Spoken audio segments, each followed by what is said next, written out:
नमस्कार दोस्तों, इस वीडियो में हम बात करने वाले हैं बैंक ऑफ महाराष्ट्र के बारे में।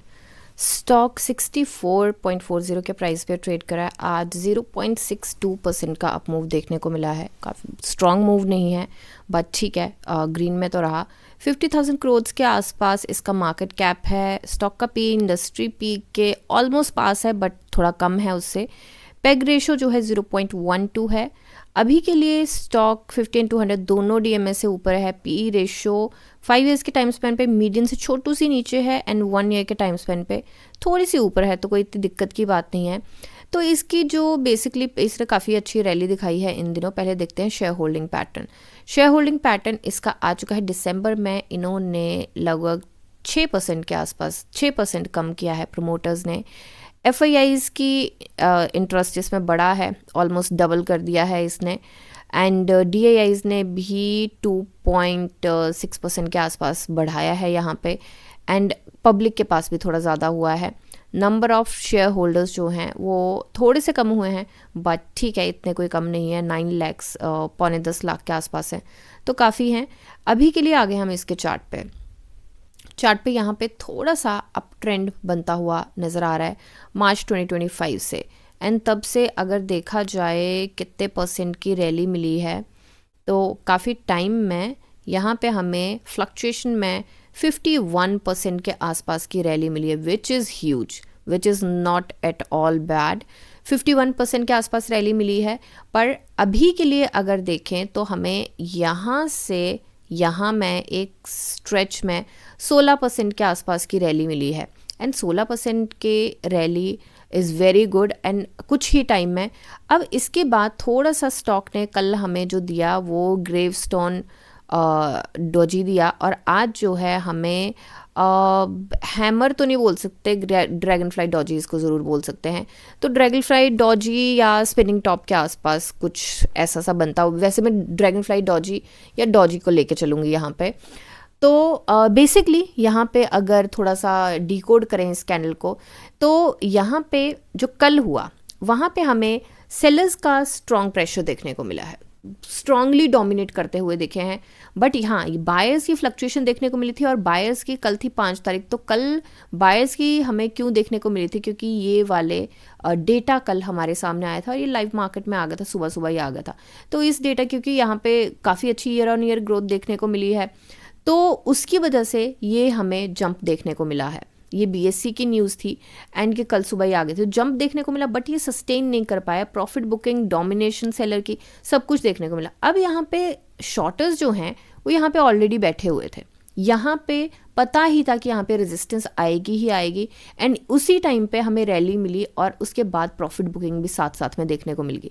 आज क्या हुआ कि उसका न्यूज़ का असर तो थोड़ा कम हो गया था। पहले देखते हैं वॉल्यूम कितना था। कल 25 मिलियन का वॉल्यूम था, आज 20 मिलियन का वॉल्यूम है। वॉल्यूम ज़रूर कम हुआ है। यहाँ अगेन इस स्टॉक को उठाने की कोशिश की गई, थोड़ा सा जूम कर लेते हैं। स्टॉक को उठाने की कोशिश की गई, सेलर्स ने डोमिनेट किया एंड बायर्स ने भी फुल सपोर्ट यहाँ पे दिखाया है अपना, और यहाँ पे हमें बनता हुआ दिखा है काइंड ऑफ डॉजी या ड्रैगन फ्लाई डॉजी, तो इतना नहीं ले सकते बट डॉजी यहाँ पे बनता हुआ दिखा है। अब आरएसआई की बात करें 75.43 पे है। इस स्टॉक का बहुत कम चांसेस होते हैं कि ऊपर जाता है, बट ऐसा नहीं है ऊपर नहीं जाता, ऊपर जाता है बिल्कुल। बट अभी ये स्ट्रेट यहाँ से ऊपर निकली है, मुझे लगता है थोड़ा सा रेस्ट ले सकता है। एंड बिल्कुल नीचे वाले एज से स्ट्रॉन्ग ऊपर को रैली मिली है। और कितने दिन में 1 2 3 4 5 6 डेज ही लगा के चल लेते हैं। कल जो प्रॉफिट बुकिंग हुई है 1 वीक में 16% की रैली मिली है, तो मुझे लगता है उसके बाद थोड़ा सा रेस्ट करना बनता है। दूसरा, ये रेजिस्टेंस 1 है, पुराने फुटप्रिंट हैं इसके हमारे पास। 24 जनवरी 24 के फुटप्रिंट है, 2 साल पहले के हैं लगभग। एंड यहाँ पे स्टॉक का फंसना बनता भी था और प्रॉफिट बुकिंग भी देखने को मिली। अब करते हैं फ्रेश एंट्री की बात। तो फ्रेश एंट्री शॉर्ट टर्म के लिए मुझे लगता है पहले अगर डिप आता है, स्टॉक नीचे जाता है, तो मुझे लगता है कि लॉन्ग टर्म के लिए बाइंग यहाँ पे पोजीशन बनाना पार्शियली बनता है। ट्रेंचेस में पोजीशन बनाएंगे तो मुझे लगता है ज़्यादा अच्छा रहेगा। दूसरा, शॉर्ट टर्म के लिए अगर बात करें तो शॉर्ट टर्म में मुझे लगता है अगर स्टॉक निकल भी गया यहाँ से, जो कि अभी क्लोजिंग 64.44 पे है, अगर यहाँ से स्टॉक निकल भी गया तो उसके बाद मुझे लगता है 67.23 के बीच में फंस जाएगा। तो क्विक स्कैल्पिंग अगर आप कर सकते हैं तो बहुत अच्छी बात है, बट अगर नहीं कर सकते तो यहाँ पे फंस के साइड वेज भी जा सकता है, क्योंकि अगर इसकी क्लोजिंग देखी जाए, कहाँ पे इसने क्लोजिंग दी है, तो 64.44 पे इसने क्लोजिंग दी है एंड ये रेजिस्टेंस 1 से नीचे है। तो हाँ, यहाँ पे अगर इसको, ये जो इसका सपोर्ट है 63.48 का, इसको इसने ब्रेक किया तो ये स्टॉक नीचे आ सकता है। हो सकता है कि अपना जो ये चैनल है इसके मीडियन के साथ साथ चल के इसको टेस्ट करता हुआ चले, और अगर वो ब्रेक हो जाता है तो यहाँ पे भी 61 तक भी अगर प्रॉफिट बुकिंग अच्छी देखने को मिली तो 61 तक ये स्टॉक आ सकता है अगर इसको पुल बैक मिला। बट अगर पुल बैक नहीं मिला, थोड़ी सी बायर्स ने भी स्ट्रेंथ दिखाई, तो मुझे लगता है थोड़ा सा साइडवेज होके फिर थोड़ा सा RSI रेस्ट करके थोड़ा सा करेक्ट होके फिर इसको मिल सकता है पुश।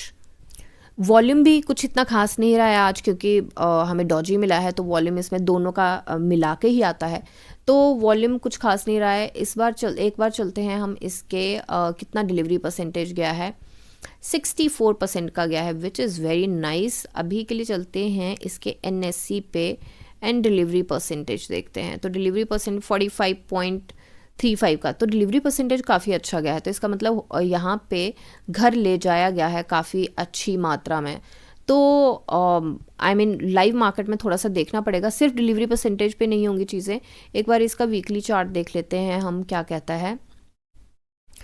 ऑलराइट, तो लास्ट वीक में हमें मिले थे 12% के मूव, एंड इस वीक में 2 दिन हुए हैं, दूसरा दिन आज 0.80% के मूव हैं। तो यहाँ पे हमें इन्वर्टेड हैमर बनाता हुआ दिख रहा है, हालांकि 2 ही दिन की कैंडल है ये, बट फिर भी इन्वर्टेड हैमर बनाता हुआ दिख रहा है एंड सपोर्ट यहाँ पे ज़रूर है। ये सपोर्ट अगर ब्रेक होता है तो मुझे लगता है कि थोड़ी सी दिक्कत आ सकती है, बट अगर इस सपोर्ट के ऊपर ऊपर ये रहता है तो मुझे लगता है कि यहाँ पे स्कैल्पिंग का मौका ज़रूर बनता है। अब यहाँ पे शॉर्ट लॉन्ग टर्म की एंट्री अगर बनानी है तो मुझे लगता है कि ये पॉइंट जो है 67 अगर ये ब्रेक करके, रेजिस्टेंस 2 है, इसको ब्रेक करके ऊपर सस्टेन कर जाता है, बट इसी रैली में नहीं, क्योंकि फिर RSI की दिक्कत आएगी। अगर नीचे आके रेस्ट करके जाता है, उसको ब्रेक करके ऊपर जाता है, तो यहाँ पे 67 पे मुझे लगता है कि शॉर्ट टर्म के लिए फिर भी रैली बन सकती है, क्योंकि अपने हाई पॉइंट के पास होगा एंड इसके बाद ऊपर निकलना, मतलब मार्केट भी ऑल टाइम हाई के आसपास है, तो उसके बाद ऊपर निकलेगा तो काफ़ी अच्छे रन देखने को मिल सकते हैं। तो ये मेरी एनालिसिस है, कोई बाय सेल होल्ड की रिकमेंडेशन है। मिलते हैं नेक्स्ट वीडियो में, तब तक के लिए शुक्रिया एंड हैप्पी इन्वेस्टिंग।